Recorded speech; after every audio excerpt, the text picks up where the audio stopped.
nta kintu na kimwe, nta rwitwazo na rumwe twabona. Ntabwo wakwitwaza ngo runaka yarampemukiye ngo reka nanjye mwishyure. Ntabwo wakwitwaza ngo runaka yangiriye atya reka nanjye mwishyure. Ntabwo wakwitwaza ngo kubera inzara yo mfite reka mpemuke. Ntabwo wakwitwaza ngo kubera ukuntu mbayeho nabi reka njye kwiba. Nta kintu na kimwe, nta rwitwazo na rumwe dufite.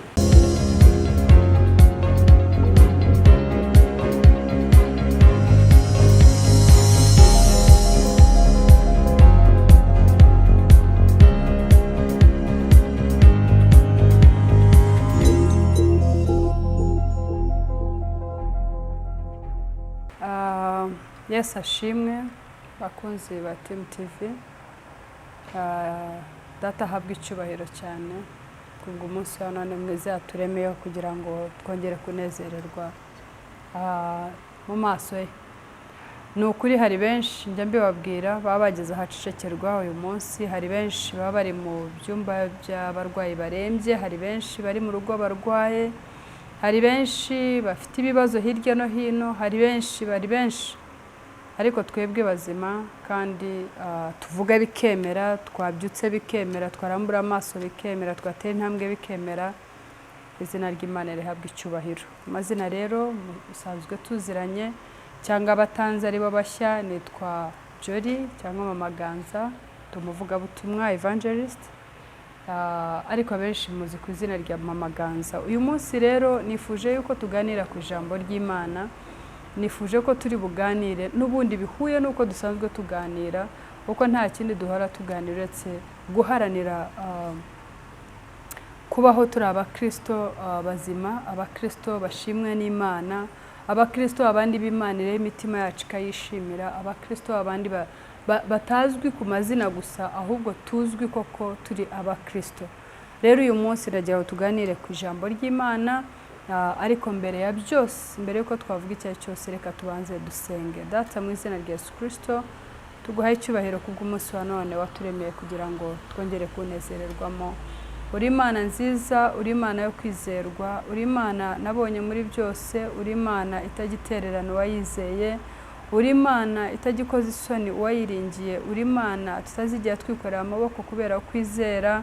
Uri Imana twabonye mu bikomeye, uri Imana twabonye mu bikakaye, uri Imana twabonye duhamye kugera uyu munsi kuko watubereye Imana nyamana. Habwa icyubahiro. Data mwiza rero uyu munsi wa none ni umunsi wagennye kugira ngo twongere kunezererwamo. Tuguhaye icyubahiro ko uri mu dushoboza kunezererwamo. Tuguhaye icyubahiro ko turimo tuwukoreramo nanone ibiguhesha icyubahiro, tutawukoreramo ibipfuye cyangwa se ibitukisha izina ryawe. Nuko rero Data, ni muri ubwo buryo tuje imbere y'amaso yawe, tuguhamagaye kugira ngo abe ariwo dukoresha nk'uko ariko wagambiriye. Tuzi neza ko Satani nta gihe azanezezwa n'imirimo dukorera muri ubu bwami bwawe, ariko ni wowe Mana yaduhamagaye, ni nawe Mana twizeye, ni nawe Mana twiringira ko urugendo uzarudusoresha amahoro.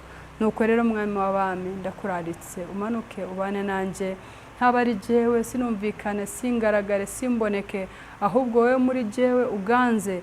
Mwami ururimi ni wowe wenyine ushobora kuruyobora, icyo rwavuga rwagirira umumaro uri bwumve icyo ndi buvugire hano. Bitari wowe navuga nk'umwana w'umuntu kandi sinumvikane. Ariko Data ndakuraritse, aba ari wowe wenyine, aba ari wowe wenyine ugaragara, aba ari wowe wenyine wumvikana. Ubutumwa ngiye kuvugira hano ntaba ari je, ahubwo aba ari wowe, kugira ngo uzabwumva wese bizamugira umumaro wawo ndi wagennye nk'Imana. Icyo duheje ni icyo ari cyo cyose kirogoya gahunda zawe mu izina rya Yesu Kristo. Ijambo ko yariteganije aba ariko riri busohore kandi rigende rigire wa mumaro uwo wateganije nk'Imana.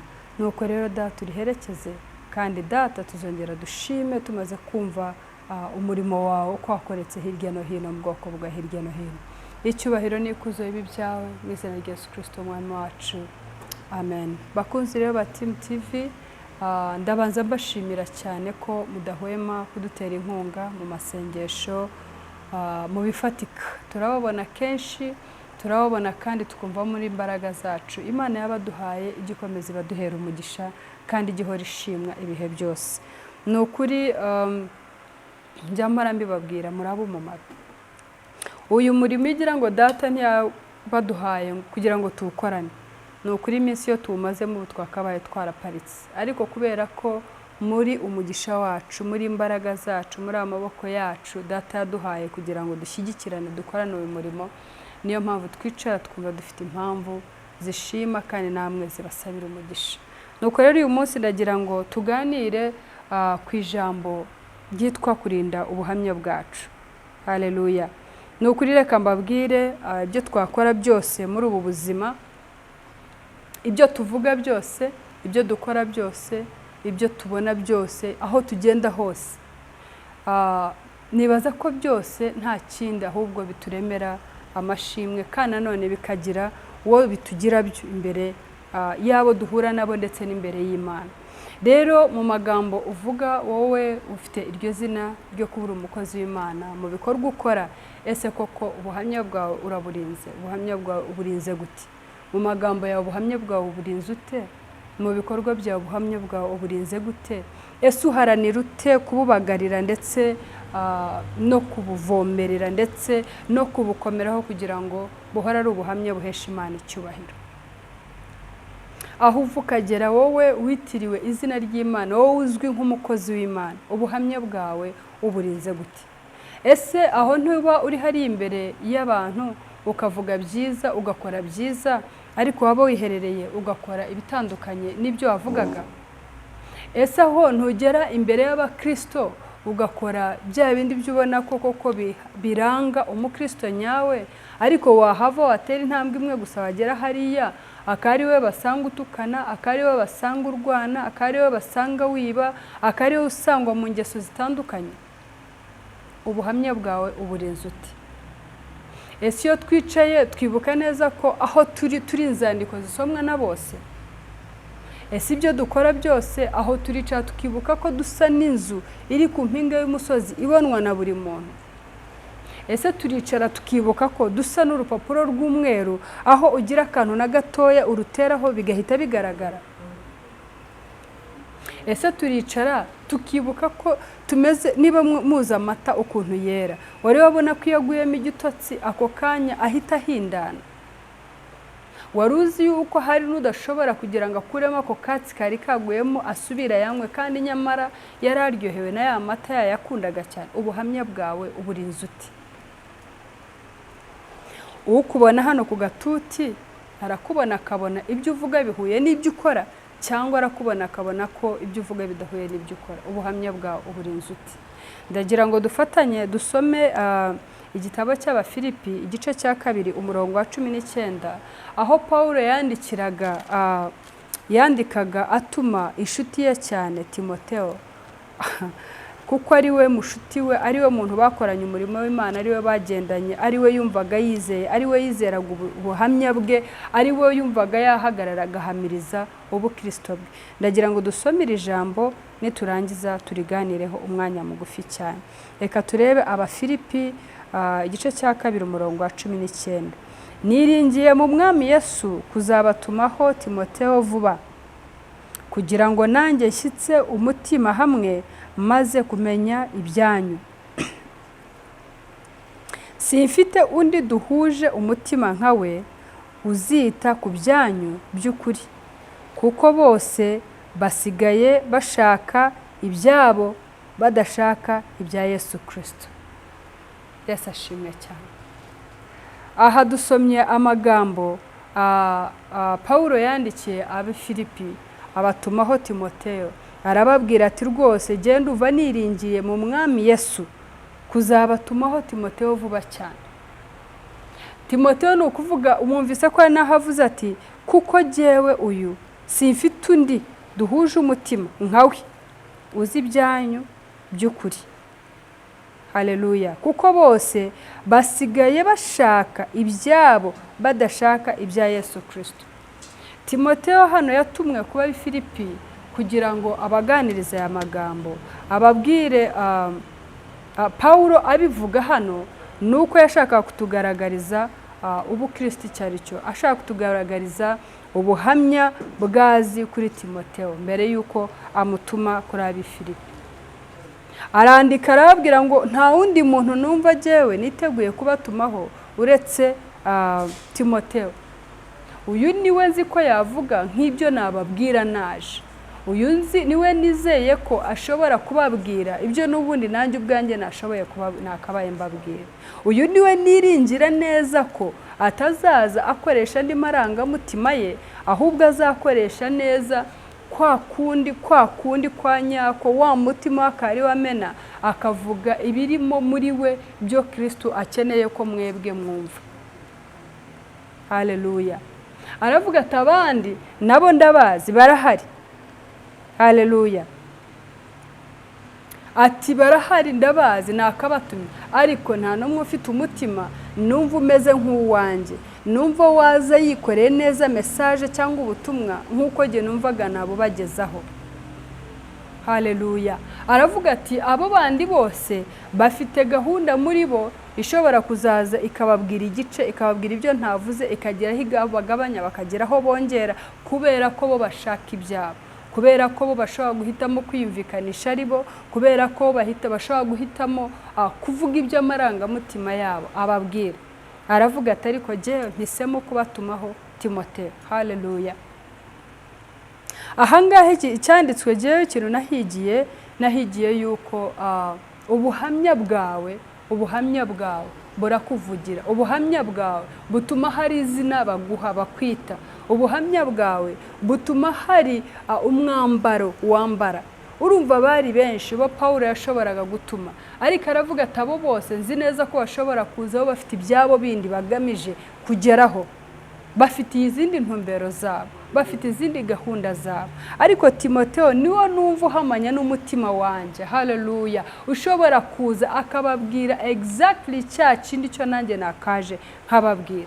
Niwe utazazira amarangamutima ye ngo azatwikire aho kubwira ngo wamujura were kubujura, wamusambanyi were kubusambanyi, wamwicanyi were kubwicanyi, wamubeshyi were kububeshyi, wamwambuzi were kakwambura, wamuhuguza were uhuguza bene wanyu cyangwa n'inshuti n'abava. Reka oya, ahubwo akaza gatwikira. Oya sashimwe, Imana iragukunda rwose, yakuntumyeho, izakugirira neza, akira imodoka, akira inzu. Oya, Paulo aravuga ati uyu niwe wenyine numva uhamanya n'umutima wanjye, niwe wenyine ufite umutima nk'uwo numva afite, niwe wenyine numva ufite umutima nk'awa wundi wo Kristo yishimira, wo kuba yaza akuvuga message uko imeze, wo kuba yaza agakora icyo Imana ishaka ko akora.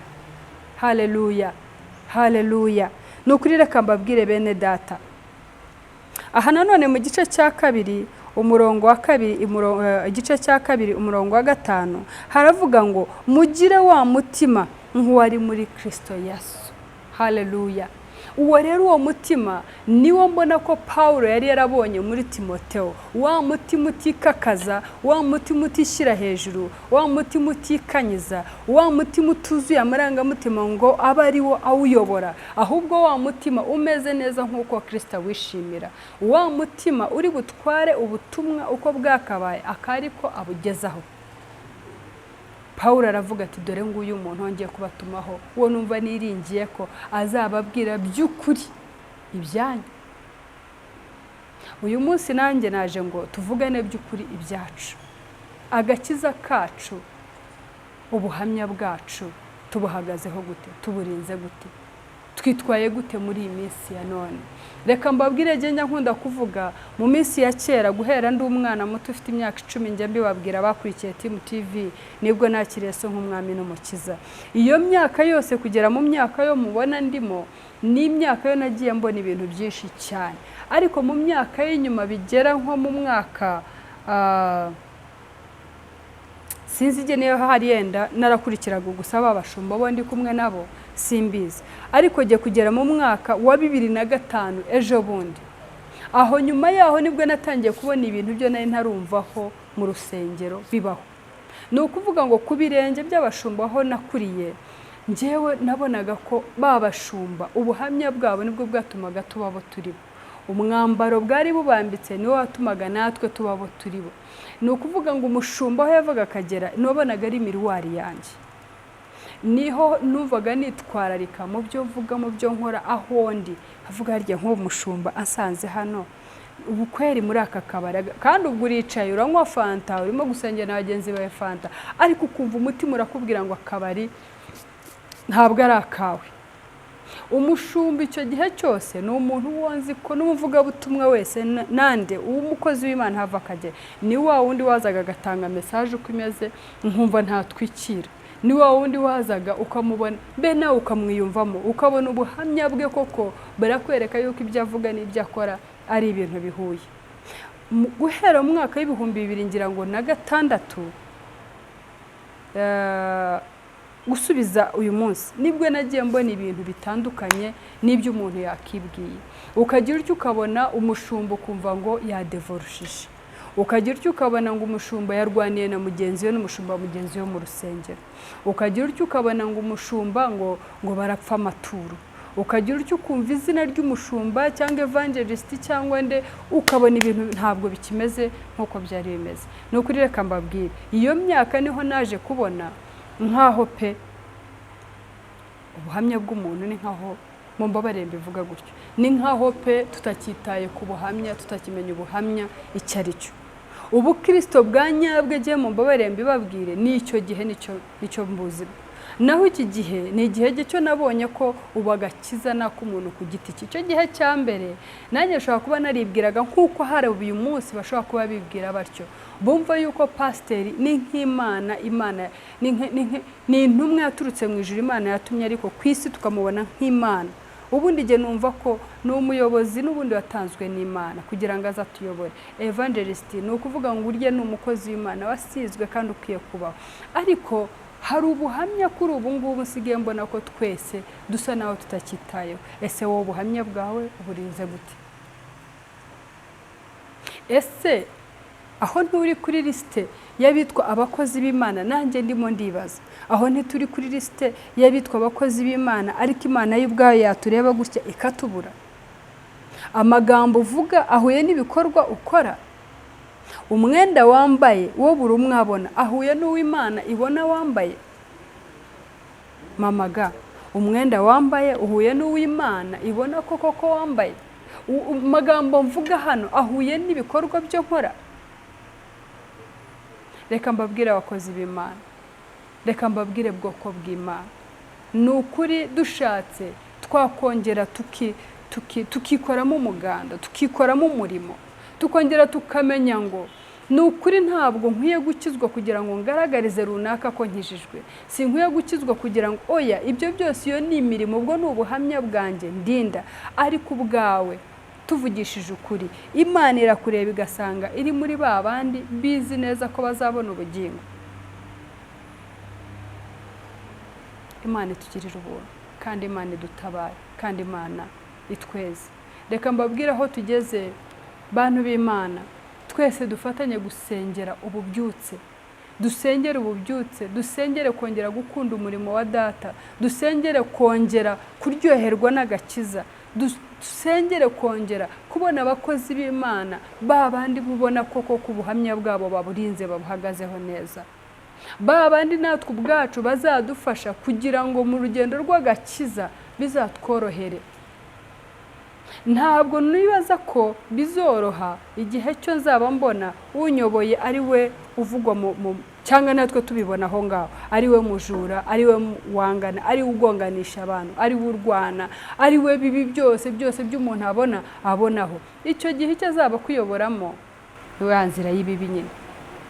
Njyewe njya mbona urugo, reka dufate urugo turugira urugero, urugo rw'umuntu rugizwe n'abana na papa na mama, ni ukuvuga ngo babana nta wundi role model babareba, nta wundi muntu babonaho icyitegererezo, ni wa mama na wa mupapa. Iyo umupapa cyangwa umumama w'urwo rugo bose bigize nawe bakinywera inzoga, bakanywa amatabi, bagasambana, bakajya mu bintu bitandukanye, babana babareba, burya tayari buri mubigisha ngo rega dore ngiyi inzira y'ubuzima ni iyi ngiyi. Ejo ushobora kuzamusanga ari mu byo nawe urimo cyangwa yakubonyemo ukamucyaha nk'umubyeyi, ariko ushaka kumucyaha kuko bigishobotse. Ariko hari igihe uzamucyaha kubwira ati ariko papa nasanze ariko bimeze nawe unywa inzoga, mama nasanze unywa inzoga, iri tabi ni wowe naryigiyeho, erega ibi ni wowe nabibonyeho. ubuhamya bwawe buzamubera inyigisho nawe abe uwo nguwo nyine wabonye watangiye gucyaha ko agomba kubaho. Natwe rero Imana iyi ngiyi yaduhaye aba bashumba, yaduhaye abakozi b'Imana, mbona n'abari n'intangarugero kuri twebwe. Rero ni ukuri kw'Imana cya kindi cyo bakora ubundi natwe icyo turi buze dukore. Rero ni ukuri genda basabye ngo dufatanye mwebwe abakijijwe abamenye Imana, dusenge kugira ngo habeho ububyutse, habeho kongera kuryoherwa n'agakiza. Ubuhamya bw'umushumba wanjye bumfashe gukizwa, ubuhamya bwanjye evangelist bufashe utaramenya Imana kuyimenya, bufashe uwari warayimenye wari yarayiparitse kongera kubyuka.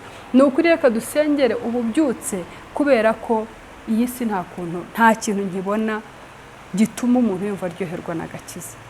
Rero ubuhamya bwawe uburinze gute? Ese ubuhamya bwawe butuma ukwegereye yumva akunze agakiza? Ese ubuhamya bwawe ukwegereye yumva anyotewe gukorera Imana? Ese ubuhamya bwawe mu byo uvuga byose mu by'ukuri bituma uno muntu yicara akavuga ati mbona hari impamvu yuko nanjye najya hariya nkakorera Imana?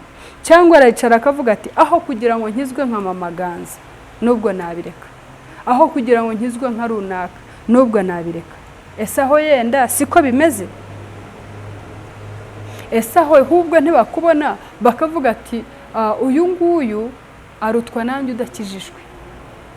Ubuhamya bwawe uburinze gute? Haleluya, haleluya. Reka rero mbabwire, niba hari ikintu kuri iyi si umuntu yaharanira ukavuga uti ngihumeka umwuka w'abazima, iki kintu nuva giharaniye cyane ni ukurinda ubuhamya bwawe.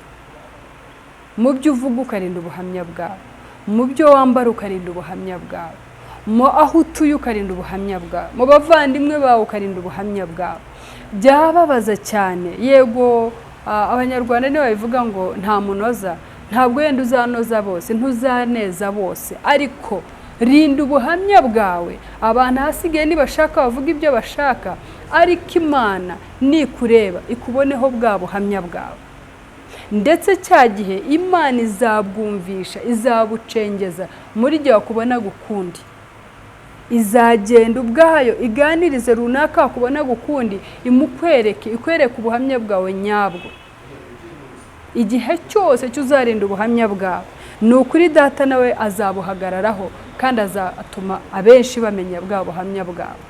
Njye niheraho njya mbwira barumuna banjye ndetse n'inshuti zanjye, nyiri umukobwa ubuzima naciyemo, barumuna banjye basonza bansonzana, njyewe ubwanjye sonza mpura n'akaga. Ntabwo ndi umukobwa mubi ku buryo nari kubura ibishuga dadi bimpa amafaranga. Ntabwo nari umukobwa mubi ku buryo nari kubura aho njye nicuruza nkacyura amafaranga. Ariko Imana yo mu ijuru ihabwa icyubahiro ko yandindiye ubuhamya. Nta kintu njya mbwira barumuna banjye ngo nta kintu na kimwe wakwitwaza cyatuma uba umukobwa mubi muri uyu mujyi. Nta kintu na kimwe cyatuma uba umusinzi ruharwa, nta kintu na kimwe, nta buzima ubwo ufite bumeze nk'ubwo njye nari ifite kandi mukuru wanyu. Ariko Imana ikarinda ubuhamya bwanjye. Nta kintu na kimwe ufite cyo kwitwaza, nta rwitwazo ufite. Barumuna banjye niyo magambo nyene canka babwira. Njyewe nari ifite inzitwazo, nari kuvuga ngo no kubera ko barumuna banjye nkeneye ko babaho neza, kandi nkaba mbona ubuzima butoroshye, ntafite aho namenera kugira ngo bube nk'uko nifuza ko bumera. Nari ifite urwitwazo kandi ntabwo nari mubi cyane ku buryo nari kubura abamfasha muri urwo rwitwazo nkica ubuhamya bwanjye bugapfa. Rero nshuti z'umusaraba, nta kintu na kimwe, nta rwitwazo na rumwe twabona. Ntabwo wakwitwaza ngo runaka yarampemukiye ngo reka nanjye mwishyure. Ntabwo wakwitwaza ngo runaka yangiriye atya reka nanjye mwishyure. Ntabwo wakwitwaza ngo kubera inzara yo mfite reka mpemuke. Ntabwo wakwitwaza ngo kubera ukuntu mbayeho nabi reka njye kwiba. Nta kintu na kimwe, nta rwitwazo na rumwe dufite. Nimureke twongere dusubire ku isoko, twongere turinde ubuhamya bwacu. Reka mbabwire, nababwiye ngo twebwe cyane cyane amenye Kristo tumeze nk'inziri ku mpinga y'umusozi, tumeze nk'urupapuro rw'umweru de iyo utayeho akantu, tumeze nk'amata y'umweru de, amata yo tuzi twese iyo utayemo akantu. Reka mbabwire, ushobora kuyatokora ariko wanayatokora kuyanywa bikakunanira. natwe niko bimeze. Ubuhamya bwawe uyu munsi ushobora kubwica ukavuga utejo nzongera mbyuke nkomere kandi menyekane ubuhamya bwanjye bwongere bube bwiza. Reka mbabwire, niko kwa kuba wayatokora ejo kongera ubuhamya bwawe bukongera ukaba bwiza, ariko biragoye cyane kongera kukwemera, kongera ubuhamya bwawe kumvikana, kubera ko hari igihe cyo wari ubufite burapfa. Reka mbabwire, biragoye cyane kongera kuza ugahagarara imbere y'umuntu ubuhamya bwawe warabwishe akongera kumva iryo uvuga. Imana idufashe kandi dutabare. Haleluya. Imana idufashe kandi dutabare. Reka mbabwire, ntabwo byoroha cyane, abashumba ntibanyumve nabi, umushumba kugenda akadevorusa akagaruka agahagarara gutyo gatuta akigisha. Ni ukuri reka mbabwire, ntabwo byorohera umukristo kongera kumubona kwa kundi kwa mbere. Mu nzira imwe cyangwa iyindi ashobora kuvuga ati reka ngumaha niho data yanyoboye. Erega n'ubundi urugo rubaye rubi ntabwo umwana ruhunga. Abana bazi ubwenge ntibahunga urugo rwabo, barahanambira bakicara akavuga ati naha niho iwacu nta kuhava. Ariko mu by'ukuri ntabwo abanejejwe n'uburyo abayeho, ntabanejejwe n'izina ry'uwo muryango, ntabanejejwe n'ubuhamya bwabo, ariko akavuga ati nahanye nta handi ndi bujye. Ni kimwe n'abakristo rero, bashobora kutava hari, bashobora kutagenda, ariko mu by'ukuri ntacyo bakikuvomamo, ntacyo bakikubonamo. Nta jambo kibabwira nk'iryo babwiraga mbere ngo bari ryo bumva. Barakureba bakamenya ngo baragufashe nawe bakugize umuntu nk'abandi. Nyamara mbere bakureberaga muri ya mavuta, bakurebaga muri bwa buhamya bwawe. Uyu munsi kugira ngo uzongere ugire gutyo ugarure bwa buhamya bwawe, ubwatokoye ubutokore bwongere bubuhamya nk'ubwa mbere, ntabwo byoroshye. Iyo damage birakomeye cyane kugira ngo izaveho. Imana idutabare, Imana idutabare, idushoboze kurinda ubuhamya bwacu. Reka duhagere turinde ubuhamya bwacu mbere yuko butokora, mbere yuko butokorwa. Reka duhagarare ku buhamya bwacu, abantu baduhemukire twebwe tubituri neza, abantu batubabaze twebwe duharanire kubanezeza. Umuntu akwamburiza cyangwa kwambura ubutaka wowe ejo nagira cyakagiye ikibazo mwakiri wawe. Umuntu akuriganye we nurangiza umusengere, ashobora kukuriganya ariko ejo agahura n'akaga, wowe uhagarare umusengere. Reka two gutokoza ubuhamya bwacu kubera abantu, reka two gutokoza ubuhamya bwacu kubera ibintu. Nta kintu na kimwe tuzakura kuri iyi si ngo dutware tugendane nacyo mu ijuru. Dufata abakire bose bo muzi kuri iyi si, umbwira uti uyu nguyu we nyamara pe aho yicaye ubu yicaranye nabyo, aho yagiye tutanazi. Niba yaragiye mu ijuru, niba yaragiye mu muriro, niba yaragiye ni Imana ihazi. Hagira umuntu n'umwe uvuga ati uno muntu ndamuzi yicaranye, ibyo byose byaratunze. Ntabyo. Yobu yabivuze neza ati navuye mu nda ya mama nambaye ubusa, nzasubira no mu nda y'isi ntacyo nambaye. Niko bimeze twese yaratubwiraga, uko twavuye mu nda z'ababyeyi bacu. Niba tugirira ubuntu bazatwambika ya kanzu y'umweru yo baba baguze hariya mu mujyi, nyine uri buze kukureba gusezera wambaye ya kanzu y'umweru iri mashuka y'umweru, ariko bya bindi byose byatumye wanduza ubuhamya bwawe ana kimwe uzatwara. Reka bene wacu baduhemukire, wowe urinde ubuhamya bwawe. Reka mbabwire, niba hari ikintu gikomera kuri iyi si, ni umuntu kuguhemukira, ni umuntu kukwambura ibyawe, wewe wajya kuvuga ukavuga utoya bitware rwose. Niba ari ibyanjye Imana izabigarura, ariko niba ari ibyawe nashakaga kuriganya bizakomeza bibi byawe. Nta kintu gikomera nk'icyo. Ufite impapuro zose zikugaragariza yuko ibi bintu ari ibyawe, ariko ukarenga ukavuga uti no, kugira ngo ngire amahoro ya Kristo pe bitware. Nta kintu kigoranye nk'icyo ngicyo. Ariko iyo ufite Kristo muri wowe, iyo urinda ubuhamya bwawe, wirinda amagambo akomeretsa, wirinda bya bintu kubirwanira ngo mujye mu rukiko, mujye kwiyandagaza ubuhamya bwawe ubwice. Reka mbabwire, ubwapfuye kubugarura biragoye cyane. Amata yatokowe naho wayatokora biragoye kongera kugira ngo uyagirire apeti, uyagirire susi, wumve yashaka kugira ngo uyanywe, biragoye cyane. Niko rero ubuhamya bw'umuntu bumera, kubutokora wabutokora, ariko mu by'ukuri ntabwo buzasigara ari bwa buhamya, ntabwo uzasigara kwa kundi. Rero bakozi b'Imana, rero nshuti z'Imana, rero bwoko bw'Imana, reka nsoze mbabwira ngo turinde ubuhamya bwacu, turinde ubuhamya bwacu, baduhemukire duhagarare ku buhamya bwacu, baturiganye duhagarare ku buhamya bwacu. Ibintu ntibizatume dutakaza ubuhamya bwacu, abantu ntibazatume dutakaza ubuhamya bwacu. Reka dufate Kristo muri twe atuganze, bitumye ubuhamya bwacu bukomeza ari bwa bundi. Reka umwambaro bwakwambitse ugume uko nguko. Ba bandi bose baguhemukiye bazagaruka ubwabo bagusaba imbabazi.